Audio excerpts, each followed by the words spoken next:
আমরা লাস্ট ক্লাসে হচ্ছে দ্রাব্যতার উপর নিয়ামকের প্রভাব আলোচনা করছিলাম আমরা। তো এখানে আমরা দুটা পয়েন্ট পড়ে আসছি, একটা ছিল দ্রব্যের প্রকৃতি, একটা ছিল দ্রাবকের প্রকৃতি। তো আমাদের 3 নাম্বার যেটা, সেটাকে বলছে চাপ। তো আজকে আমরা আলোচনা করবো ফার্স্ট চাপ নিয়ে। 3 নাম্বার পয়েন্ট ছিল চাপ। তো আমি একটা গল্প বলি, গল্পটা শোনো, গল্পটাই পড়া।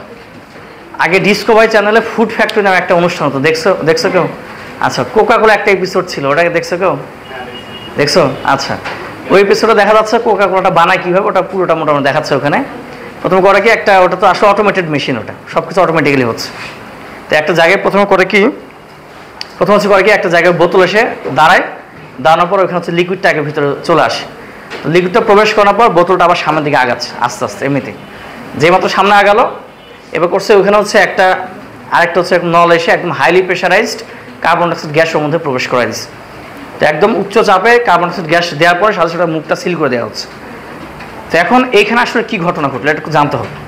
আমাদের মূলত এর আগে বলে আসছিলাম, দ্রবণ পাওয়া যায় 6 ধরনের।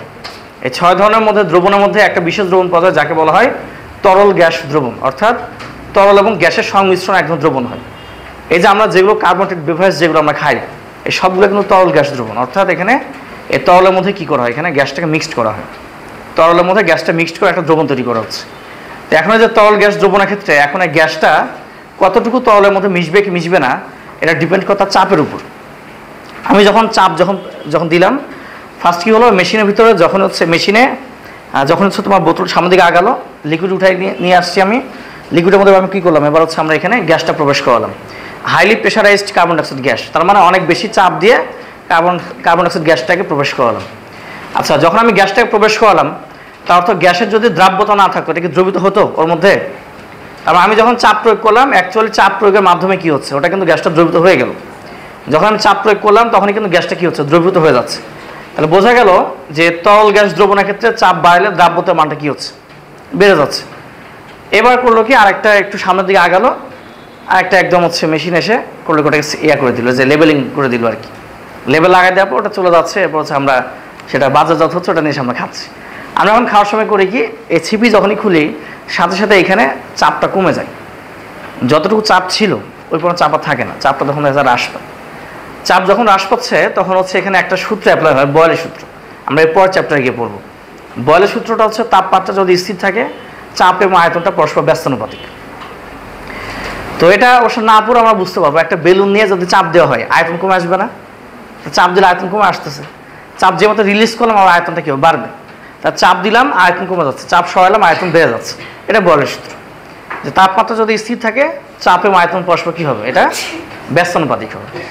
এবার খেয়াল করো, আমরা কখন করলাম কি, ছিপিটা যে মাত্র খোলা মাত্রই কিন্তু ওখানে হবে কি, ভেতর যে কার্বন ডাইঅক্সাইড গ্যাসটা ছিল, যেহেতু ওখানে চাপ কমে গেল, ওটা গ্যাসের আয়তন বেড়ে যাবে। আয়তন বেড়ে তখন বুদবুদ আকারে গ্যাসটা বের হয়ে চলে আসে। এখন দেখো গ্যাসটা যখন বের হয়ে চলে আসলো, তার মানে ভিতরে কিন্তু দ্রাব্যতা হ্রাস পাইছে। দ্রাব্যতা যদি থাকতোই তাহলে এটা বের হতো না। একটা জিনিস দ্রবণ থেকে তখনই বের হয়ে চলে আসবে যে তার দ্রাব্যতার মানটা কী হয়, কমে আসবে। এবার আমরা যে এর আগে একটা তোমরা আইসক্রিমের একটা গল্প শুনে এলাম, যে আইসক্রিমের ওখানে আমরা যেটা করি, ওই যে চিনি আর দুধ মিলে সম্পৃক্ত দ্রবণ তৈরি করে যখন আমরা ফ্রিজে দিয়ে দিচ্ছি, তখন এখানে মূলত গতিশক্তি কমে যায়, ঠান্ডা হয়ে গতিশক্তি কমে এই দ্রাবক অণুগুলো কাছাকাছি চলে আসে। দ্রাবক অণুগুলো যখন কাছাকাছি চলে আসবে তখন কিন্তু ওখান থেকে কিছু দ্রবণ থেকে কিছুটা লবণ কি বের হয়ে চলে আসে, মানে চিনি বা দ্রব কিছুটা বের হয়ে চলে আসে। তাহলে মূলত এখানে যখন ক্যাপাসিটি কমে যাচ্ছে, ক্যাপাসিটি যখন কমে যায় তখনই মূলত আসলে কী হয়, তখন হচ্ছে দ্রবটা বের হয়ে চলে আসে, তখন দ্রাব্যতার মান কমে আসে। তো আমি যখন চাপটা কমাইলাম, ছিপি খোলার থেকে চাপ কমাচ্ছি, চাপ যখনই কমালাম তখনই যেহেতু দ্রবণটা বেড়ে চলে আসতেছে বা লিকুইডটা বেড়ে চলে আসতেছে বা কার্বন ডাইঅক্সাইড গ্যাসটা বেড়ে চলে আসে, তার অর্থ আমরা বলতে পারি এখানে চাপ কমালে দ্রাব্যতার মানটা ওখানে কী হয়েছে, এখানে কমে গেছে। তাহলে এখানে সারমর্ম হচ্ছে দুইটা। একটা বিষয় হচ্ছে যে আমি যখন এখানে গ্যাসটা যখন প্রবেশ করাবো, চাপ প্রয়োগ করে প্রবেশ করাচ্ছি, আর গ্যাসটা যখন বের হয়ে চলে আসে তখন চাপটা কী হয়, রিলিজ করায়, তার মানে এখানে দ্রাব্যতার মান তখন কী হচ্ছে, কমে যাচ্ছে। তার মানে তরল গ্যাস দ্রবণের ক্ষেত্রে আমরা চাপ বাড়ালে দ্রাব্যতা বাড়ে, চাপ যদি হ্রাস করে দ্রাব্যতার মান হ্রাস পাবে। তো এটা একটু আমরা নোট করি। দ্রবণটা ছিল তরল গ্যাস দ্রবণ। আমি যতটুকু গল্প বললাম এই গল্পের মাধ্যমে পড়া হয়ে গেছে আসলে। তো লিখো তরল গ্যাস দ্রবণ, লিখো তরল গ্যাস দ্রবণের ক্ষেত্রে, তরল গ্যাস দ্রবণের ক্ষেত্রে, তরল গ্যাস দ্রবণের ক্ষেত্রে গ্যাসের দ্রাব্যতার মান চাপের সমানুপাতিক। তরল গ্যাস দ্রবণের ক্ষেত্রে গ্যাসের দ্রাব্যতার মান চাপের সমানুপাতিক। তরল গ্যাস দ্রবণের ক্ষেত্রে গ্যাসের দ্রাব্যতার মান চাপের সমানুপাতিক। তরল গ্যাস দ্রবণের ক্ষেত্রে গ্যাসের দ্রাব্যতার মান চাপের সমানুপাতিক। লিখে ফেলছি। তার মানে এখানে বোঝা যাচ্ছে সেটা হচ্ছে এখানে দ্রাব্যতাটা এস আর চাপ যদি পি হয়ে থাকে এদের সম্পর্ক কি হবে? সমানুপাতিক। তো আমরা জানি যে একটা সমানুপাতিক চিহ্ন উঠে দিলে কি হয়? সমান চিহ্ন আসবে, একটা ধ্রুবক আসবে। তো এখান থেকে লেখা যাবে এস সমান কে ইন্টু পি লেখা যায়। পিটা একটা ধ্রুবক এখানে। আর এই যে কথাটা আমি বললাম, এই জিনিসটা কাজ করছে বিজ্ঞানে হেনরি। তো এটা ছিল মূলত আসলে হেনরির সূত্র। তো হেনরির সূত্রের কারণে তাহলে এই কেটার নাম তাহলে অবশ্যই কী হবে? হেনরির ধ্রুবক। এটাকে আমরা বলবো এটা হচ্ছে হেনরির ধ্রুবক। এটা হবে হেনরির ধ্রুবক।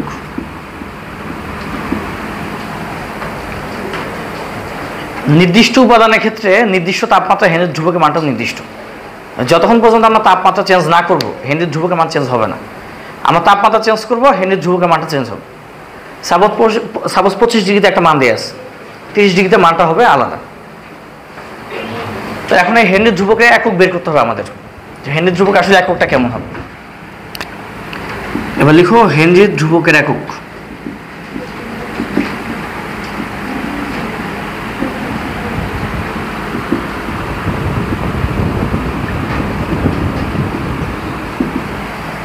হেনরির ধ্রুবকের একক। এখন দেখো কে একক যদি বের করতে যায়, তার মানে আসলে দ্রাব্যতা এককে চাপ একক দ্বারা ভাগ করতে হবে কিনা। তাহলে এখানে অ্যাকচুয়ালি কিন্তু কে সমান লেখা যায় এস বাই পি। তো আমরা লাস্ট ক্লাস থেকে দেখে আসছিলাম দ্রাব্যতা একক কয়টা পাওয়া যায়? মোটামুটি 3টা একক বলা যায়। একটা ছিল গ্রাম পার 100 গ্রাম ওয়াটার, একটা ছিল গ্রাম পার লিটার, আর একটা ছিল কি মোল পার লিটার। এই প্রত্যেকটা জায়গায় আমরা করবো কি চাপের একক অ্যাটমসফিয়ার দ্বারা ভাগ করবো। ভাগ করলে যা পাওয়া যাবে সেটাকে আমরা বলবো হেনরির ধ্রুবকের একক। তাহলে দ্রাব্যতা একটা এককের নাম ছিল কি? গ্রাম পার 100 গ্রাম ওয়াটার। এটা ছিল একটা একক। তাহলে এটাকে যদি এখন আমরা চাপের একক অ্যাটমসফিয়ার দ্বারা ভাগ করি, তাহলে এককটা কি পাচ্ছি আমরা? গ্রাম per 100 gram water per atmosphere. তাই পাচ্ছি কিনা? তাহলে এই ক্ষেত্রে আমরা বলতে পারি এককটা হবে গ্রাম per 100 gram water per atmosphere. তাহলে এটা হচ্ছে হেনরির ধ্রুবকের একটা একক। আবার আমরা যদি দ্রাব্যতা এককটা চেঞ্জ করি তখন কিন্তু হেনরির ধ্রুবকের এককটা চেঞ্জ হবে। এখন আমরা যদি গ্রাম পার 100 গ্রাম ওয়াটার না নিই, নিয়ে আমরা এখানে নিলাম হচ্ছে গ্রাম পার লিটার নিলাম। তো যখন আমরা এখানে গ্রাম পার লিটার নিব তখন কিন্তু আবার এই এককটা চেঞ্জ হয়ে যাবে। তো দ্রাব্যতার আরেকটা একক হচ্ছে গ্রাম পার লিটার। গ্রাম পার লিটার। আবার এখানে চাপের এককটা হচ্ছে অ্যাটমসফিয়ার। তাহলে এই ক্ষেত্রে আমরা কি করতে পারি? এককটা গ্রাম পার লিটার পার অ্যাটমসফিয়ার লেখা যায়। গ্রাম পার লিটার পার অ্যাটমসফিয়ার, কিংবা এখানে তুমি স্ল্যাশ দিতে পারো। বোঝা গেল এটা? এখন ধরুন আমরা আরেকটা একক জানি, সেটা কি মোল পার লিটার ছিল না? তো মোল পার লিটারকে যদি আমরা অ্যাটমসফিয়ার দ্বারা ভাগ করি তখন কিন্তু আরেকটা একক চলে আসবে। এবার আমরা এখানে নিলাম মোল পার লিটার। দ্রাব্যতা আরেকটা একক হচ্ছে মোল পার লিটার। এবার আমরা একে অ্যাটমসফিয়ার দ্বারা ভাগ করে দিলাম। তাহলে এখানে চলে আসবে মোল পার লিটার পার অ্যাটমসফিয়ার। এটা লেখা যাবে হচ্ছে মোল পার লিটার। তুমি স্ল্যাশ দিতে পারো, অ্যাটমসফিয়ার ইনভার্স দিতে পারো, কোনো সমস্যা নেই। তাহলে এটা দাঁড়াচ্ছে মোল পার লিটার পার অ্যাটমসফিয়ার। মোল পার লিটার পার অ্যাটমসফিয়ার। ঠিক আছে, এটা হচ্ছে একটা একক। তাহলে 3টাই কিন্তু হেনরির ধ্রুবক একক বলা যাবে। এটা আমাদের হচ্ছে ম্যাথ বলে দিবে আমাকে কোন একক নিয়ে কাজ করতে। ওটা ম্যাথের ক্ষেত্রে আমরা বুঝতে পারবো। এখন যে এই বড় যেটা আসলে মূলত মোল পার লিটার যেটা দেয়া আছে, এটা সমান আসলে কি লেখা যায়? বড় এম লেখা যায় না? এই যে মোলারিটি সমান কি জানি, এটা আমরা মোল পার লিটার, এটা লেখা যায় তো। তাহলে এখানে কিন্তু আমরা আরেকটা কথা লিখতে পারি, সেটা হচ্ছে মোলারিটি পার অ্যাটমসফিয়ার কোন চাইলে আমরা লিখতে পারবো, তাই কি না? তো এই ছিল মোটামুটি যতটুকু বলছে, এটা হচ্ছে এখানকার থিওরি ছিল। এখানকার মূল থিওরিটা হচ্ছে আমি যে গল্প শুনেছি সেই গল্পই থিওরি। একটু ম্যাথ করতে গেলে দেখবা যে আমার গল্পের সাথে থিওরিটা একদম হুবহু মিলে যাচ্ছে। আমি সব শিট বের করে একটু।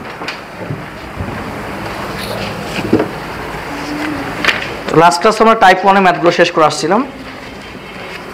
এখন আমরা টাইপ 2 নিয়ে একটু আলোচনা করব। তো টাইপ 2-তে বলা হচ্ছে দ্রাব্যতার পরিবর্তন। তাহলে এখানে যেহেতু আমরা দেখলাম যেখানে চাপ বাড়ালে দ্রাব্যতার মান বাড়তেছে, চাপ কমলে দ্রাব্যতার মান কমতেছে, তার অর্থ কি? পরিবর্তন হচ্ছে না। তাহলে এটাকে বলা যায় দ্রাব্যতা পরিবর্তন সংক্রান্ত ম্যাথ। চলো একটু দেখি আমরা।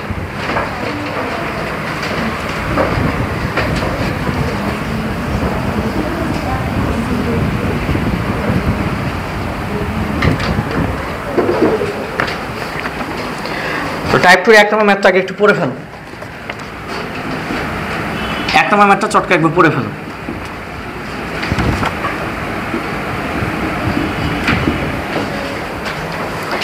বলা হচ্ছে 25 ডিগ্রি সেলসিয়াস তাপমাত্রায় পানিতে কার্বন ডাইঅক্সাইড গ্যাস দ্রবীভূত হওয়ার ক্ষেত্রে হেনরির ধ্রুবকের মান দেওয়া আছে এখানে 0.8725 gram per 100 gram water per atmosphere. 25 degree Celsius তাপমাত্রায় পানিতে কার্বন ডাইঅক্সাইড গ্যাস দ্রবীভূত হওয়ার ক্ষেত্রে হেনরির ধ্রুবকের মান দেওয়া আছে এখানে 0.8725 গ্রাম পার 100 গ্রাম ওয়াটার। তাহলে এটা ছিল কে এর মান, কিন্তু এটা কে এর মান দেওয়া আছে। এটা প্রশ্ন পড়ো, প্রশ্ন না বলে ম্যাথ বুঝতে পারবো না। এটা দেওয়া ছিল কে এর মান। এখন বলা হচ্ছে 25 ডিগ্রি সেলসিয়াস তাপমাত্রা এবং 15.5 অ্যাটমসফিয়ার চাপে কার্বন ডাইঅক্সাইড গ্যাসের দ্রাব্যতা কত। তবে এখানে আমাদের কে এর মানটাও দেওয়া আছে, পি এর মানটাও দেওয়া আছে। তাহলে খুবই সহজ, এস সমান কে ইন্টু পি, তার মানে দুটা গুণ করলে আনসার চলে আসবে কিন্তু। তাহলে এখানে আমরা দেখতে পাচ্ছি এস সমান লেখা যায় এখানে কে ইন্টু পি লেখা যাবে এখানে। জাস্ট এই দুটো মান আমরা গুণ করবো, আনসার চলে আসবে। মানগুলো একটু বসাই কি কি দেওয়া আছে এখানে। তো এখান থেকে আমরা হেনরির ধ্রুবকের একক, হেনরির ধ্রুবকটা পাচ্ছি এখান থেকে আমরা। কেটা এখানে দেওয়া ছিল 0.8725 gram per 100 gram water per atmosphere. এখান থেকে এই পর্যন্ত পুরোটাই কিন্তু একক, একটু আগে আমরা দেখলাম পুরোটাই কিন্তু একটা একক। আর এখানে পি এর ভ্যালু দেওয়া ছিল, পিটা এখান থেকে পাওয়া যাচ্ছে 15.5 অ্যাটমসফিয়ার। তো আমাদেরকে এখান থেকে বের করতে হবে দ্রাব্যতা, আমরা এখান থেকে এস বের করে নিব। তাহলে বোঝা যাচ্ছে একদম ইজি, জাস্ট দুটা গুণ করলে হয়ে যাচ্ছে কিন্তু। দুটা গুণ করে দাও, তাহলে কেটা পাচ্ছি 0.8725 আর পি এর ভ্যালু হচ্ছে এখানে 15.5। দেখো তো কত আসছে, জোরে বলো। 5.523 ওকে। তো 13.523 চলে আসছে। তাহলে এখন বলতে একক কি লিখবো এখানে? আচ্ছা ওকে ঠিক আছে, 4 লেখা যায়। তাহলে বলতে এবার কোন একক লিখতে হবে এখানে আমার দ্রাব্যতার মানটা? গ্রাম পার 100 গ্রাম ওয়াটার লিখতে হবে না? এখানে দ্রাব্যতা একক নিতে হবে আমাদের গ্রাম পার 100 গ্রাম ওয়াটার। এটা হচ্ছে আমাদের অ্যান্সার হবে, এটা অ্যান্সার। তাহলে এখন যদি একটু লক্ষ্য করে দেখো, আসলে এখানে কিন্তু গ্রাম per 100 gram water per atmosphere ছিল। এখানে ছিল পার অ্যাটমসফিয়ার, এটা অ্যাটমসফিয়ার, তাহলে পার অ্যাটমসফিয়ার কাটা যাবে, তাহলে পাচ্ছি গ্রাম পার 100 গ্রাম ওয়াটার। বুঝতে পারলাম এই ম্যাথ? তাহলে এটা একদম খুবই সহজ ছিল, এত সহজ ম্যাথ মূলত দেয় না তেমন একটা। 2 নম্বর ম্যাথটা আসতে পারে পরীক্ষায়, এবং এটা একটা ইন্টারেস্টিং ম্যাথটা একটু পড়ো। 2 নম্বর ম্যাথে বলা হচ্ছে একটি কোমল পানীয়র মধ্যে 25 ডিগ্রি সেলসিয়াস তাপমাত্রায় 2.65 অ্যাটমসফিয়ার চাপে কার্বন ডাইঅক্সাইড গ্যাস দ্রবীভূত আছে। বোতলের ছিপি খুললে চাপ 1.05 অ্যাটমসফিয়ার হয়। এই যে দেখো শুরুতে কত ছিল 2.65, পরে কত হলো 1.05। দেখো সত্যি সত্যি তাহলে কি ছিপি খুলে চাপ কমে না? গল্পের সাথে এখন মিলাও, খালি মিলে যাচ্ছে তো। এখন বলা হচ্ছে 250 ml দ্রবণ থেকে কত মল কার্বন ডাইঅক্সাইড বেরিয়ে আসবে। 25 ডিগ্রি সেলসিয়াস তাপমাত্রায় কার্বন ডাইঅক্সাইড হেনরির ধ্রুবকের মান দিয়ে আছে 1.75 10⁻² মোলারিটি পার অ্যাটমসফিয়ার। আচ্ছা এখানে প্রথমে চাপ ছিল একটা, পরবর্তী চাপটা হ্রাস করা হলো। এখন হচ্ছে বলতেছে কতটুকু কার্বন ডাইঅক্সাইড গ্যাস বেরিয়ে যাবে। এখন দেখো ম্যাথের আমি তোমাকে অ্যাপ্লিকেশন বলি, আসলে এই ম্যাথটা আসলে কোথায় অ্যাপ্লাই করা যাবে। ধরো 2 জন বন্ধু মিলে চিন্তা করতেছে ওরা একটা কোল্ড ড্রিঙ্কস খাবে, দাম বেশি না, মাত্র 20 টাকা, কিন্তু কার কাছে 20 টাকা নাই। একজন বলতেছে আমার কাছে 15 টাকা আছে, তো বলছে আমি তো 5 টাকা দিচ্ছি, সমস্যা নেই কেনা হোক। একজন 15 দিলে, একজন 5 টাকা দিচ্ছে, দিয়ে 20 টাকা দিয়ে একটা ড্রিঙ্কস কিনছে। তো কেনার পর নর্মালি কি করা উচিত? 2 বন্ধু সমান সমান খাবে। চটকে একজন সেলফিশ বলতেছে যে আমি 4 ভাগে 3 ভাগ টাকা আমি দিছি, আমি 4 ভাগে 3 ভাগ খাবো, তুই 1 ভাগ খাবি। এতে এখন মন খারাপ হয়ে গেল যে খাবো তো 2 বন্ধু মিলে সমান পরিমাণ, না খেয়েও নাকি কি করবে 4 ভাগে 3 ভাগ একাই খেয়ে ফেলবে, আমাকে দিবে 4 ভাগের 1 ভাগ। ওর মন খারাপ, বলছে আচ্ছা তুই আগে খা। ও যখনই এটা করছে কি নিয়ে খুলতে গেছে, তো খোলার তো আসলে সিস্টেম আছে, একবার তো খোলা যায় না। ও নিয়েই করছে, একবার জোরে খুলছে, প্রায় মোটামুটি 4 ভাগে 1 ভাগ পড়ে গেছে। তো পড়ে যাবে, বলছে এটা তো পড়ে গেল। এ বলছে না আমি হলো জানি না, খুলছিস তুই একটু কম খাবি। তো এই যে ও একটু কম খাবে, এখন এই ম্যাথটা আমাদের করে সেটা বের করতে হবে। এটা হচ্ছে অ্যাপ্লিকেশন একটা, ঠিক আছে? তাহলে মূলত এই ম্যাথ করলে হচ্ছে বন্ধুদের মধ্যে কি করা যাবে, কোল্ড ড্রিঙ্কসগুলো ভাগাভাগি করা যাবে। তাহলে আসলে কতটুকু এখানে কার্বন ডাইঅক্সাইড গ্যাস বেরিয়ে আসে এটা আমাদের হিসাব করতে হবে। তাহলে এখন দেখো ম্যাথটা আসলে করবো কীভাবে। একটু খেয়াল করো, এখানে আমাদেরকে দুটো চাপ দিয়ে আসছে। প্রথমে চাপটা ছিল বড়, 2.65 অ্যাটমসফিয়ার চাপ ছিল, পরবর্তীতে ছিপি খুললে চাপ হয়ে যায় 1.05। চাপটা যেহেতু পরিবর্তন হয়, তাহলে কি দেখো তো দ্রাব্যতার মানটা পরিবর্তন হবে না? এখন দেখো আমরা তো সূত্র জানি এস সমান কে ইন্টু পি, কে এর মান তো নির্দিষ্ট, তাপমাত্রা নির্দিষ্ট, এটা তো চেঞ্জ হচ্ছে না। দেখো এই প্রশ্নে 25 ডিগ্রি সেলসিয়াস তাপমাত্রা 2 বারে দেওয়া আছে, তারপর তাপমাত্রা একই, তাহলে কে এর মান চেঞ্জ হবে না। তাহলে এখানে চাপটা চেঞ্জ করা হচ্ছে, তাহলে ডেল্টা পি মানে কি? চাপের পরিবর্তন। তা চাপ যদি পরিবর্তন করে একইভাবে কি হবে, এখানে আমাদের দ্রাব্যতার মানটা পরিবর্তন হবে, তখন এটা হবে ডেল্টা এস হবে। এবার এই সূত্রতে ম্যাথটা করতে হবে, ডেল্টা এস সমান কে ইন্টু ডেল্টা পি। অথবা আরেকভাবে ম্যাথ করা যাবে, তুমি প্রথমে 2.65 অ্যাটমসফিয়ার চাপে একবার দ্রাব্যতা বের করবা, এরপর 1.05 অ্যাটমসফিয়ার চাপে একবার দ্রাব্যতা বের করবা, এবার দুটো বাদ দিবা। অত ঝামেলার দরকার আছে? একবার বসে দাও। তাহলে আমাদের প্রথম কাজ, আগে দ্রাব্যতার পরিবর্তন করতে করে বের করি, বাকিটুকু আবার পরে বুঝাচ্ছি। দেখো 2 নম্বরটা দেখো, তাহলে ডেল্টা এস সমান কে ইন্টু ডেল্টা পি দেওয়া আছে এখানে। তো এখানে খেয়াল করি কে যে মানটা, কে এর মানটা এখানে আমরা পাচ্ছি 1.75, 10^2 এই মোলারিটি পার অ্যাটমসফিয়ার। মানে এবার কোনো মোল পার লিটার না দিয়ে যে বড় এমটা দিয়ে রেখে দিচ্ছে মোলারিটি, যেটা প্রথম অবস্থা চাপ যেটা P1 এটা দেওয়া আছে এখানে 2.65 অ্যাটমসফিয়ার, 2.65 অ্যাটমসফিয়ার। আর পরবর্তী চাপ যেটা, এটা আমরা এখান থেকে পাচ্ছি 1.05 অ্যাটমসফিয়ার। তাহলে এই দুটার বিয়োগ ফলে কি হবে? Delta P. এখন আমাদের বের করতে হবে এখানে দ্রাব্যতা পরিবর্তন কতটুকু। তো চলো শুরু করি। তাহলে কে এর মান পাচ্ছি 1.75, 10^2, আর ডেল্টা পি যেটা সেটা হচ্ছে বড় চাপ থেকে ছোট চাপ বাদ দিয়ে দিব। তাহলে এখানে পাচ্ছি আমরা 2.65 মাইনাস 1.05। একবারে মানটা কত আসে একবারে বলো আমাকে, কত আসছে একটু দেখো। টোটাল মানটা কত আসছে?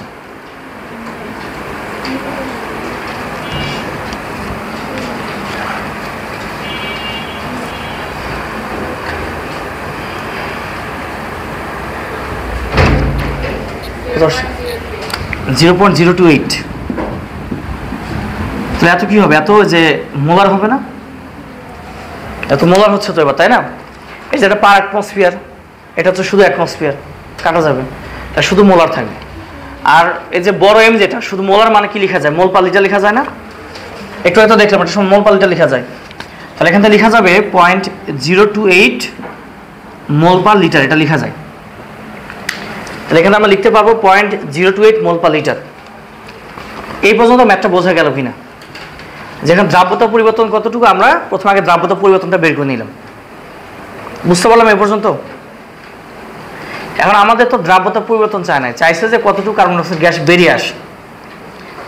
আসলে দ্রাব্যতা পরিবর্তন যতটুকু ওই পরিমাণে কার্বন ডাইঅক্সাইড গ্যাস বেরিয়ে আসবে। এখন এটা একটু অন্যরকম মনে হতে পারে যে দ্রাব্যতা কমলো যতটুকু ওই পরিমাণ গ্যাস বের হয়ে আসবে। অ্যান্সার হচ্ছে হ্যাঁ, কারণ দ্রাব্যতা কিন্তু আসলে একটা পরিমাণ। এখানে একটা লজিক দাঁড় করতে হবে আমাদের। একটু মনোযোগ দিয়ে আমার কথাগুলো একটু শোনো, একটু ভালো করে কথা শোনো, তাহলে বুঝতে পারবো এটা। আসলে এখানে দ্রাব্যতা কিন্তু একটা পরিমাণ। 100 গ্রামে যত গ্রাম সেটাকে আমরা দ্রাব্যতা বলি কি না? 100 গ্রামে যত গ্রাম সেটা তো দ্রাব্যতা। তার মানে কিন্তু দ্রাব্যতা কিন্তু আসলে অবশ্যই কি একটা পরিমাণ। তাহলে এখানে দ্রাব্যতা যতটুকু আসলে কমবে ঠিক অতটুকুই তো আসলে বের হয়ে চলে যাবে।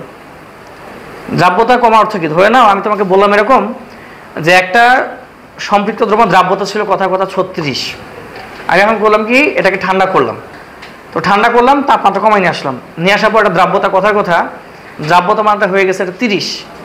তার মানে কিন্তু এখানে যে পরিমাণে লবণ দ্রবীত ছিল এখান থেকে 6 গ্রাম উল্টো কি হবে? এটা বের হয়ে চলে আসবে, কারণ এখানে ক্যাপাসিটি কমে আসবে, দ্রাবকের ভেতর ফাঁকা জায়গাগুলো কমে আসবে। আগে ক্লাস করলে এটা বোঝার কথা। ফাঁকা জায়গা কমে আসলে 6 গ্রাম কি হবে? বেড়ে চলে আসবে।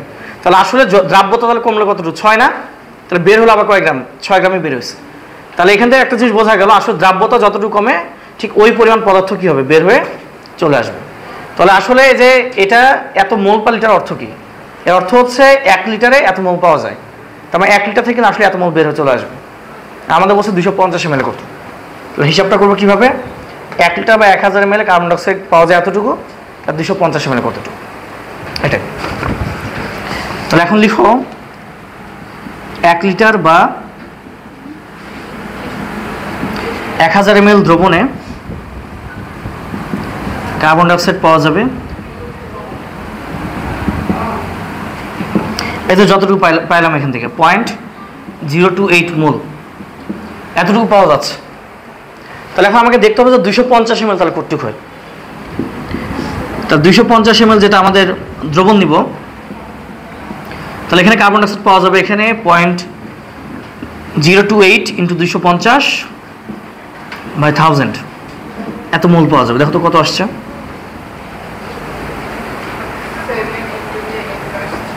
হ্যাঁ, অ্যান্সার আসছে 7 × 10⁻³ তাহলে এখান থেকে আমরা এত মোল পাচ্ছি, 7 × 10⁻³ এত মোল।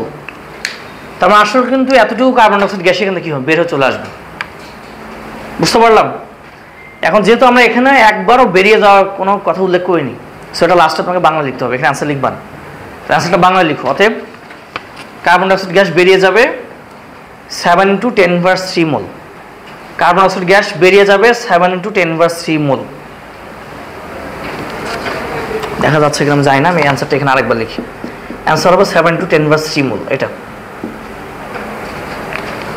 এই পরিমাণ কার্বন ডাইঅক্সাইড গ্যাস বেরিয়ে যাচ্ছে। তাহলে আমরা লজিকটা কি বুঝতে পারলাম যে যতটুকু দ্রাব্যতা কমে ঠিক অতটুকু কি হবে, পদার্থ বের হয়ে চলে আসবে। আমি আরেকবার একটু উদাহরণটা দিচ্ছি, একটু মনোযোগ দিয়ে আমার কথাটা শোনো। একটা বস্তু দ্রাব্যতা আমরা ধরে নিচ্ছি যে এখানে দ্রাব্যতা ছিল, আমি একটু লজিকটা আরেকবার একটু দেখাচ্ছি, একটু খেয়াল করো। তাহলে ম্যাথ করলে হবে না, ম্যাথগুলো আগে ভালো করে বুঝতে হবে। আমরা জানি যে এখানে দ্রাবকের যে অণুগুলো থাকে, এই অণুগুলো গ্যাপে কি থাকবে, সেই লবণের কণাগুলো থাকবে। লবণগুলো মূলত থাকে ফাঁকে ফাঁকে থাকবে এখানে। তো আমরা ধরে নিচ্ছি যে এখানে দ্রাব্যতা মান 36, ধরে নিলাম যে এখানে দ্রাব্যতা মান হচ্ছে এখানে 36, 100 গ্রামে তাহলে 36 গ্রাম দ্রবীভূত থাকে। এখন আমরা যখন একে ঠান্ডা করবো, একে ঠান্ডা করলে কিন্তু দেখা যাবে এই দ্রাবকের যে অণুগুলো সেগুলো আরও গতিশক্তি কমে কাছাকাছি চলে আসবে, তখন কিন্তু ভেতর ফাঁকা জায়গা কমে যাবে। তেমন লবণ কিন্তু ওই পরিমাণ দ্রবীভূত হবে না, কিছু লবণ কী হবে তখন এখানে নিচে এসে তলানি পড়বে, অদক্ষেপ সৃষ্টি করবে। তো ধরে নিলাম যে বর্তমানে তাপমাত্রা কমানোর পর তার দ্রাব্যতা হয়ে গেল 36, অর্থাৎ দ্রাব্যতা হয়ে গেল 30, অর্থাৎ আগে 100 গ্রামে নিতে পারতো কত, 36 গ্রাম, এখন 100 গ্রামে নিবে কয় গ্রাম, 30 গ্রাম। তাহলে অবশ্যই 6 গ্রাম এখানে বের হয়ে আসবে। তাহলে প্রথমে আমরা ধরে নিচ্ছি S1 অবস্থা ছিল 36, দ্বিতীয় অবস্থার দ্রাব্যতা কত বললাম, 30। তাহলে অবশ্যই পার্থক্য কত, 6 গ্রাম, 6 না, আর 100তে যেটা সেটাই তো কি হবে, দ্রাব্যতা। বোঝা গেল 6 গ্রাম কিন্তু বের হয়ে চলে আসবে। তার মানে দ্রাব্যতা যতটুকু কমে আসলে ওই পরিমাণ কি হয়, পদার্থ বের হয়ে আসে। এই কারণে কিন্তু এখানে দ্রাব্যতা যেহেতু হ্রাস পেল, এই পরিমাণ পদার্থ তাহলে কি হবে, বের হয়ে চলে আসবে। কনসেপ্টটা কি ক্লিয়ার হয়েছে এবার? আসলে দ্রাব্যতা যতটুকু কমে ঠিক ওই পরিমাণ কি হবে, পদার্থ বের হয়ে চলে আসবে। এখন তুমি বুঝতে পারবো যে আসলে কতটুকু তাহলে কে কম খাবে না খাবে, ঠিক আছে? এখন এটা বের করা যাবে। তো যাকে ম্যাথটা বোঝা গেল কিনা, এ ছিল হচ্ছে আমাদের 3 নম্বর পয়েন্টে আলোচনা, অর্থাৎ চাপের প্রভাব আমরা এখানে শেষ করলাম। এখন আমরা আলোচনা করবো তাপমাত্রার প্রভাব নিয়ে, দ্রাব্যতার উপর তাপমাত্রার প্রভাব। লিখো, হ্যাঁ, টপিকের নাম দাও দ্রাব্যতার উপর তাপমাত্রার প্রভাব।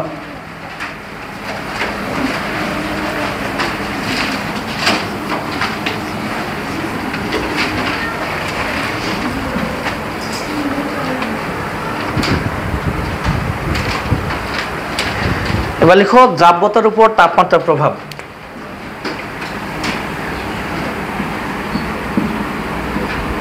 চার নম্বর পয়েন্ট এটা আমাদের।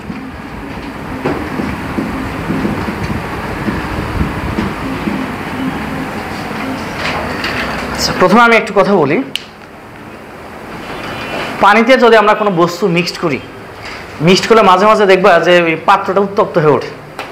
আবার কখনো যদি দেখা যায় অন্য একটা বস্তু ইউজ করে হঠাৎ করে দেখা যাচ্ছে পাত্রটা ঠান্ডা হয়ে গেছে, তার অর্থ কিন্তু এখানে আসলে তাপ উৎপাদী বা তাপ হারির কিন্তু একটা সম্পর্ক এখানে পাওয়া যায়।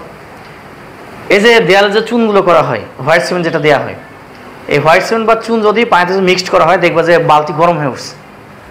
তোমরা খেয়াল করছো কিনা জানি না, এই মিস্ত্রিরা যখন দেখবে এসে এই পেইন্টার যারা তারা যখন হচ্ছে একটা রং করবে এই হোয়াইট সিমেন্ট দিয়ে বা চুন দিয়ে, এটা পানিতে মিশার মতো দেখবে পানিটা উত্তপ্ত হয়ে ওঠে, তারপর এটা তাপ উৎপাদী বিক্রিয়া। আবার তুমি গ্লুকোজ নিয়ে পানিতে দাও, পানি দেখবে ঠান্ডা হয়ে আসছে, তার মানে এটা কি তাপ হারি প্রক্রিয়া। তার বোঝা গেল যে আসলে দ্রাব্যতার উপর তাপমাত্রা এখানে বাড়তে পারে, তাপমাত্রা কমতে পারে, তখন দুই ধরনের প্রভাবই পাওয়া যায়। তারপর তাপ উৎপাদী বিক্রিয়া এবং তাপ হারি বিক্রিয়া, আমরা দুইটা বিক্রিয়ার জন্য একটু আলোচনা করব। চলো ফার্স্ট লিখো তাপ উৎপাদী বিক্রিয়া।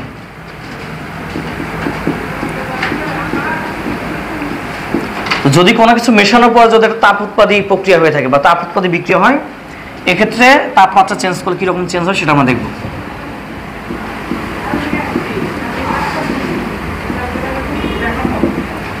তাপ উৎপাদী বিক্রিয়া। আচ্ছা, এখন আমি কয়েকটা কথা বলি, একদম বেসিক বিষয় একটু মাথায় রাখতে হবে, এই বেসিক তথ্যগুলো জানতে হবে। সেটা হচ্ছে একটা বিক্রিয়ার নাম যেটা, ওই কাজটা হয় সামনের দিকে গেলে। একটা বিক্রিয়ার নাম যেটা, কাজটা কোন দিকে গেলে হবে?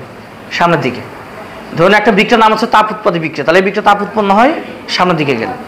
একটা বিক্রিয়ার নাম হচ্ছে তাপহারী বিক্রিয়া, এই বিক্রিয়া তাপমাত্রা হ্রাস পায় সামনের দিকে গেলে। তাপ উৎপাদী বিক্রিয়া সামনের দিকে গেলে তাপমাত্রা বৃদ্ধি পাবে, তাপহারী বিক্রিয়া সামনের দিকে গেলে তাপমাত্রা হ্রাস পাবে। এখন আমাদের রাসায়নিক পরিবর্তন চ্যাপ্টার শেষের দিকে একটা টপিক আছে, নাম হচ্ছে ল্যাভোইসিয়ার ল্যাপ্লাসের সূত্র। আমি সূত্রটা একটু বলি, খেলে মনোযোগ দিয়ে শোনো। কোনো একটি বিক্রিয়া সম্মুখ দিকে অগ্রসর হলে যে পরিমাণ তাপশক্তি পরিবর্তন হয়, একই বিক্রিয়া পশ্চাৎমুখী অগ্রসর হলে সম পরিমাণ তাপশক্তি পরিবর্তন হয়, চিহ্নটি বিপরীত হয়। তার অর্থ হচ্ছে ডেল্টা এইচ এর মান যদি শুরু অবস্থাতে পজিটিভ থাকে, পরে হয়ে যায় সেটা নেগেটিভ, আর শুরুতে যদি নেগেটিভ থাকে পরে এটা হয়ে যায় পজিটিভ। তাহলে কিন্তু বোঝা গেল একটা বিক্রিয়া সামনে গেলে তাপমাত্রা বাড়লে ওই একই বিক্রিয়া পেছনে গেলে তাপমাত্রা কী হবে? কমবে। একটা বিক্রিয়া সামনে গেলে তাপমাত্রা কমলে একই বিক্রিয়া পেছনে গেলে তাপমাত্রা বাড়বে। তাহলে এটা বুঝলে এখন আমরা তাপ উৎপাদী বিক্রিয়া বা তাপহারী বিক্রিয়ার আমরা কিছু বেসিক বিষয় জানতে পারবো। তাহলে তাপ উৎপাদী বিক্রিয়া যেটা, এই বিক্রিয়া সামনে গেলে তাহলে কী হয়? তাপমাত্রা বৃদ্ধি হয়। তাহলে তাপ উৎপাদী বিক্রিয়া পেছনে দিকে গেলে তাপমাত্রা কমবে। তাপহারী বিক্রিয়ায় সামনের দিকে গেলে তাপমাত্রা কমে, তার পেছনে দিকে গেলে তাপমাত্রা বাড়বে। কথা বুঝতে পারলাম কিনা? নাম যেটা, ওই কাজ হবে সামনের দিকে গেলে, আর ল্যাভোইসিয়ার ল্যাপ্লাসের সূত্র অনুসারে উল্টো পেছন দিকে গেলে কী হবে? উল্টো কাজ হবে। তাহলে তাপ উৎপাদী বিক্রিয়া সামনে গেলে তাপমাত্রা বাড়ে, পেছনে গেলে তাপমাত্রা কমবে। তাপহারী বিক্রিয়া সামনে গেলে তাপমাত্রা কমবে, পেছনে গেলে তাপমাত্রা বাড়বে। এই বেসিক বিষয়গুলো আগে আমরা একটু লিখে রাখি। তাহলে তাপ উৎপাদী বিক্রিয়া সামনের দিকে গেলে তাপমাত্রা কী হয়? বৃদ্ধি পায়। নাম যেটা, কাজ হবে সামনের দিকে গেলে। তাপহারী বিক্রিয়া পেছনের দিকে আসলে তাপমাত্রা কী হবে? এখানে কমবে। এটা ছিল এখানকার বেসিক। তাহলে তাপ উৎপাদী বিক্রিয়ায় সামনের দিকে গেলে তাপমাত্রা বাড়বে, পেছনের দিকে গেলে তাপমাত্রা কমবে। মোটামুটি 5 লাইন লেখার মতো জায়গা রাখো, যে এখানে হচ্ছে তাপহারী লিখো।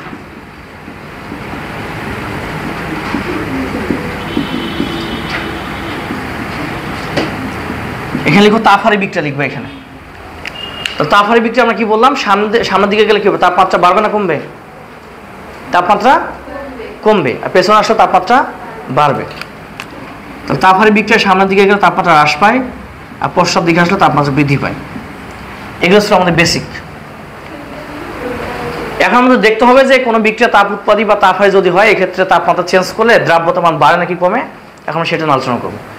এই পুরো জিনিসটা ডিপেন্ড করছে লাশাতলিয়ারের নীতির উপরে, মানে সাম্যাবস্থাটা কোন দিকে যাচ্ছে। সাম্যাবস্থাটা ডান দিকে অগ্রসর হয় নাকি সাম্যাবস্থাটা বাম দিকে অগ্রসর হয়, এটার উপর ডিপেন্ড করে বলা যাবে যে এখানে দ্রাব্যতার মান বাড়ে নাকি কমে।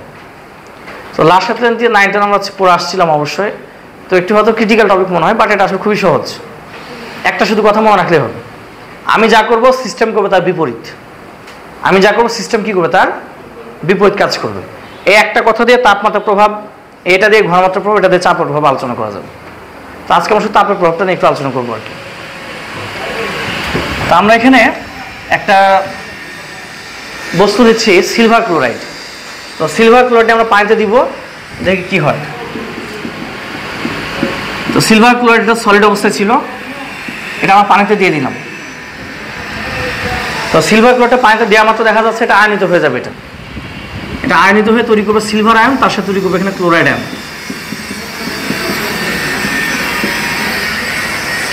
এটা পানিতে গিয়ে আয়নিত হয়ে তৈরি করবে সিলভার আয়ন, তার সঙ্গে তৈরি করবে এখানে ক্লোরাইড আয়ন। হ্যাঁ, তো এটা হচ্ছে একটা আসলে তাপ উৎপাদী বিক্রিয়া। এখানে ডেল এইচ এর মানটা নেগেটিভ আসবে, এখানে ডেল এইচ এর মানটা আসবে নেগেটিভ। এখন যে একিউ যে লিখলাম, একিউটাকে বলছে অ্যাকুয়াস, জলীয় অবস্থা। একিউ যেটা, একিউ অর্থ হচ্ছে অ্যাকুয়াস, জলীয় অবস্থা, অর্থাৎ আয়নিত অবস্থা। এটা মানে আয়নে যখন ভাগ হয়ে যাচ্ছে তাকে বললাম আমরা অ্যাকুয়াস অবস্থা বললাম। ছিল এটা সলিড, এটা ছিল সলিড অবস্থা ছিল এটা। এই সলিডটা এটা আয়নের ভাগ হয়ে যাচ্ছে যদি পানিতে দিয়ে দিই। এখন এখানে একটা কথা আছে, সিলভার ক্লোরাইড কিন্তু সহজে পানিতে দ্রবীভূত হতে চায় না, একদম শেষ পর্যন্ত চায় যে আমি দ্রবীভূত না হতে। মানে আসলে সিলভার ক্লোরাইড যে হচ্ছে তোমার সিলভার আর হচ্ছে ক্লোরিনের মধ্যে যে অ্যাট্রাকশন, যেটা বাইন্ডিং এনার্জি, এই মানটা অনেক বেশি থাকে। মানে এখানে ল্যাটিস এনথালপি বলা হয়। সিলভার ক্লোরাইডের ল্যাটিস এনথালপি অন্যান্য ডি ব্লক মৌলের চাইতে একটু অস্বাভাবিক। তো সিলভার ক্লোরাইড কিন্তু পানিতে দিলে সহজে দ্রবীভূত হতে চাইবে না, কিন্তু একটা সময় দ্রবীভূত হয়। তো আমরা ধরে নিচ্ছি এখানে দ্রবীভূত হয়ে গেছে, ওই অবস্থা এখানে দেখাচ্ছি। এটা একটা কি বিক্রিয়া ছিল? তাপ উৎপাদী বিক্রিয়া ছিল এটা। হ্যাঁ, এখন এই বিক্রিয়া আমরা তাপমাত্রা চেঞ্জ করব, ইকুইলিব্রিয়াম বা সাম্যাবস্থা ডানে অথবা বামে শিফট করবে, আর এখানে সলিবিলিটি বা দ্রাব্যতা মানটা দেখা যাবে এখানে চেঞ্জ হবে, মানে বাড়বে অথবা কমবে। তো এখন আমি একটু যে কাজটা করব সেটা হচ্ছে তাপমাত্রা বাড়াবো। এখন আমরা এখানে আমরা চাচ্ছি তাপমাত্রা বাড়াইতে। আমরা যদি তাপমাত্রা বাড়াই, সিস্টেম চাইবে তাপমাত্রা কমাইতে চাইবে। একটু আগে কী বললাম, আমি যা করবো সিস্টেম কী করবে, তার বিপরীত কাজ করবো, মানে আমার কথা শুনবে না, উল্টো কাজ করবে। ঠিক আছে, ওই যে ছেলেবেলে তোমরা যেটা করো, আমরা যদি বলি পড়ো, তোমরা কি পড়ো? তাহলে আজ থেকে বলবো পড়ো না তোমরা, ঠিক আছে, তাহলে বাসায় পড়বো তো। আচ্ছা, তো আমি চাচ্ছি তাপমাত্রা বাড়াইতে, আমি চাচ্ছি তাপমাত্রা বাড়াতে। আমি যদি তাপমাত্রা বাড়াতে চাই, সিস্টেম যাবে তাপমাত্রা কমাইতে চাইবে। আমি চাচ্ছি তাপমাত্রা বাড়াতে, সিস্টেম যাবে তাপমাত্রা কমাইতে। এখন দেখো তো কোন দিকে তাপমাত্রা কমে? পশ্চাৎ দিকে। তাহলে বিক্রিয়া চলে যাবে, সাম্যাবস্থা চলে যাবে, এবার পশ্চাৎ দিকে চলে যাবে। মানে এইগুলো উল্টো যুক্ত হয়ে তৈরি করবে লবণ। আসলে দ্রাব্যতা মান বৃদ্ধি আর হ্রাস কখনো, এটা একটু জানা দরকার আমাদের। যদি দেখা যায় যে লবণগুলো ভেঙে এখানে আয়ন গঠন করে, তখন বুঝতে হবে দ্রাব্যতা মান বেড়ে যাচ্ছে। হ্যাঁ, টি, হ্যাঁ টি, ওই দাগ দিচ্ছি নিচে একটা, আয় মনে হচ্ছে নাকি? আচ্ছা, খেয়াল করুন, মূলত লবণগুলো যখন ভেঙে আয়ন গঠন করবে তখন বুঝতে হবে যে দ্রাব্যতা মান বেড়ে যায়। আর আয়নগুলো যুক্ত যদি আবার লবণে কনভার্ট হয়, বুঝতে হবে দ্রাব্যতা মান হ্রাস পায়। তাহলে এখন খেয়াল করো, আমি চাচ্ছি এই বিক্রিয়ার তাপমাত্রা বাড়াতে। তাপ উৎপাদী বিক্রিয়া, এটা বেসিক হচ্ছে সামনের দিকে গেলে তাপমাত্রা বাড়ে, পেছন দিকে আসলে তাপমাত্রা হ্রাস পায়। এখন আমি আবার নিজে থেকে চাচ্ছি বাহির থেকে তাপমাত্রা দিয়ে তাপমাত্রা বাড়াবো। আমি যদি তাপমাত্রা বাড়াতে চাই, সিস্টেম যাবে তাপমাত্রা কমাইতে। আমি যা করবো সিস্টেম করতে বিপরীত কাজ। আমি চাচ্ছি তাপমাত্রা বাড়াতে, সিস্টেম যাবে তাপমাত্রা কমাইতে। কোন দিকে গেলে কমে? পশ্চাৎ দিকে। এবং সাম্যাবস্থাটা বাম দিকে শিফট করবে। তার অর্থ এখানে এই আয়নগুলো যুক্ত হয়ে আবার লবণ গঠন করবে। এখানে আয়নগুলো যুক্ত হবে, আয়নগুলো যুক্ত তৈরি করবে আবার লবণ। তাহলে আয়নগুলো যুক্ত হচ্ছে লবণ তৈরি করবে, দ্রাব্যতা বাড়লো না কমলো? কমে গেছে। বলা যায় এখানে দ্রাব্যতার মান এখানে হ্রাস পায়। তারপর তাপ উৎপাদী বিক্রিয়া তাপমাত্রা বৃদ্ধি করলে দ্রাব্যতার মান কী হবে? এখানে হ্রাস পাবে। বুঝতে পারলাম কি না এতটুকু? তাহলে এখন আমি চাচ্ছি তাপমাত্রা বাড়াইতে, সিস্টেম যাবে তাপমাত্রা কমাইতে। কোন দিক গেলে কমে? পেছনের দিকে। সাম্যাবস্থা পেছন দিকে ব্যাক করলো, দ্রাব্যতা মান এখানে হ্রাস পাচ্ছে। কারণ যেহেতু এখানে আয়নগুলো যুক্ত লবণ তৈরি করে, দ্রাব্যতা মান কমে যায়। এখন একটা বিষয় তুমি চিন্তা করো, দ্রাব্যতার মান যদি কমে, তাহলে এখানে এই তাপমাত্রার সাইন আর হচ্ছে দ্রাব্যতার সাইন কোন দিকে? উল্টো দিকে না? সমানুপাতিক না ব্যস্তানুপাতিক? ব্যস্তানুপাতিক। তাহলে বোঝা গেল তাপ উৎপাদী বিক্রিয়ার মূলত দ্রাব্যতার সাথে তাপমাত্রা সম্পর্ক হবে ব্যস্তানুপাতিক হবে। এটা তাপ উৎপাদী বিক্রিয়ার তাপমাত্রার সাথে দ্রাব্যতার সম্পর্কটা হবে কি? ব্যস্তানুপাতিক। বুঝতে পারলাম এতটুকু? মানে আমি এখানে যা পড়াচ্ছি এর সাথে বইয়ের লেকচারটা মিল নাই। বইয়ে করছে কি উদাহরণ দেখাইছে, বই হচ্ছে বেসিক দেখায়, মানে নিয়ম দেখায় নাই। আমি এখানে বেসিক দেখাইছি যে আসলে তাপমাত্রা বাড়ে কমে কখন, আর বইয়ে এগুলো না দেখাইছি উদাহরণ। একটু কম্বাইন করে পড়তে হবে। বই লিখছে এরকম যে কিছু কিছু যৌগের তাপমাত্রা বৃদ্ধি করলে দ্রাব্যতার মান হ্রাস পায়, যেমন উদাহরণ দিয়ে রেখে দিচ্ছে, বাট বেসিক দেওয়া নেই। আর আমি আবার এখানে উদাহরণ না দেখাচ্ছি বেসিক, যে আসলে কীভাবে তাপমাত্রা হ্রাস পায়, দ্রাব্যতা হ্রাস পায়, মেকানিজমটা আসলে জানা দরকার। আর বইয়ে যেটুকু লিখছে হাজার সালে বই বা অন্যান্য যেগুলো বই লিখছে, ওরা পুরো আসলে বেসিক হবে, বেসিক ডেভেলপমেন্ট হবে না। আমি শুধু আরেকবার একটু রিভিউ করতেছি, একটু মনোযোগ দাও। আমরা এটা একটা তাপ উৎপাদী বিক্রিয়া নিচ্ছি। তো তাপ উৎপাদী বিক্রিয়ার ক্ষেত্রে দেখা যায় আমরা যদি তাপমাত্রা বাড়াই, সিস্টেম যাবে তাপমাত্রা কমাইতে। তাহলে কোন দিক গেলে কমে? তাপ উৎপাদী বিক্রিয়ায় পেছন দিকে গেলে তাপমাত্রা কমে। আমার সাম্যাবস্থাটা শিফট করবে বাম দিকে। বাম দিকে যদি শিফট করে, তার মানে কি হবে? এখানে আয়নগুলো যুক্ত লবণ তৈরি করবে। তো আয়নগুলো যুক্ত যখন লবণ গঠন করবে, তার মানে কিন্তু পেছন দিকে চলে যাওয়ার অর্থ কি? দ্রাব্যতার মানটা কমে যাওয়া। দ্রাব্যতার মান কমে যাচ্ছে। তাহলে আমি এই বিক্রিয়া তাপমাত্রা বাড়ালাম, এখানে এসে কি হলো? দ্রাব্যতার মানটা হ্রাস পেল। তাহলে এখানে বলা যায় তাপ উৎপাদী বিক্রিয়ায় দ্রাব্যতার সাথে তাপমাত্রার সম্পর্কটা কী হবে? এটা ব্যস্তানুপাতিক হবে। বুঝতে পারলাম? এটা হবে ব্যস্তানুপাতিক। তাহলে এখন এটা জন্য আমাদের একটা গ্রাফ দেখাতে হবে। আমরা এখন একটা গ্রাফ নিয়ে আলোচনা করি। আমরা এই দিকটাতে নিচ্ছি, এক্স অক্ষে দেখাচ্ছি আমরা টেম্পারেচার, ওয়াই অক্ষে দেখাচ্ছি আমরা সলিবিলিটি। এই দিকটাতে আমরা নিচ্ছি তাপমাত্রা, এই দিকটা নিচ্ছি আমরা দ্রাব্যতা। এখন দেখো এই গ্রাফে আমি যত বাম থেকে ডান দিকে আগাবো, বাম থেকে ডান দিকে আগাবো, তাপমাত্রা মান কি হচ্ছে? বেড়ে যাচ্ছে না? আর তাপমাত্রা বাড়লে এখানে দ্রাব্যতা মান কী হবে? কমবে। তো যদি কমে আসে মানটা, আমি একটা মান বাড়ালাম আর একটা মান কমে আসবে, তাহলে এখানে কি ঢাল যেটা, সে ঢালটা কি আমার পজিটিভ পাবো না নেগেটিভ পাবো? নেগেটিভ। তার মানে এটা গ্রাফটা কিন্তু নিচের দিকে নেমে চলে আসবে। এটা হচ্ছে মূলত তাপ উৎপাদী বিক্রিয়ার জন্য হচ্ছে গ্রাফ হবে এরকম, দ্রাব্যতার সাথে তাপমাত্রা সম্পর্কে গ্রাফটা হবে যে এরকম। বুঝতে পারলাম কিনা? আমি পুরো বিষয়টা আরেকবার রিভিউ করতেছি, এটা তখন বুঝতে সুবিধা হবে। আসলে সব দেখে অনেক সমস্যা হচ্ছে, ক্লাসের মধ্যে বিঘ্ন হচ্ছে, আমি বুঝতে পারছি, কিছু করার নেই আমার। দেখো, এটা একটা তাপ উৎপাদী বিক্রিয়া ছিল। তো তাপ উৎপাদী বিক্রিয়া বেসিক হচ্ছে আমরা তাপমাত্রা বাড়ালে বা সামনের দিকে গেলে তাপমাত্রা বাড়বে, আর পেছনের দিকে আসলে তাপমাত্রা কমবে। আমরা লাস্ট হতে নীতি অ্যাপ্লাই করার পর এদিকে আরেকবার তাকাবো, এটা এমনিতে জানা থাকতে হবে আগে থেকে। আমি চাচ্ছি এই বিক্রিয়া তাপমাত্রা বাড়াতে, আমি যদি তাপমাত্রা বাড়াতে চাই, সিস্টেম যাবে তাপমাত্রা কমাতে চাইবে, তাহলে কোন দিকে গেলে এখন তাপমাত্রা কমে? পশ্চাৎ দিকে। তাহলে সাম্য অবস্থাটা বাম দিকে শিফট করবে, আর বাম দিকে শিফট করার অর্থ হচ্ছে এই আয়নগুলো যুক্তাবর লবণ গঠন করবে। আমরা একটু আগে বলছিলাম যে যদি লবণ ভেঙে আয়ন গঠন করে দ্রাব্যতা বাড়ে, আর আয়নগুলো মিলে যদি লবণ গঠন করে দ্রাব্যতা কমে, এবং দ্রাব্যতা হ্রাস পাচ্ছে। যেহেতু দুটা দুই দিকে চিহ্ন, তার অর্থ তাপ উৎপাদী বিক্রিয়ার সাথে দ্রাব্যতা সম্পর্কে ব্যস্তানুপাতিক।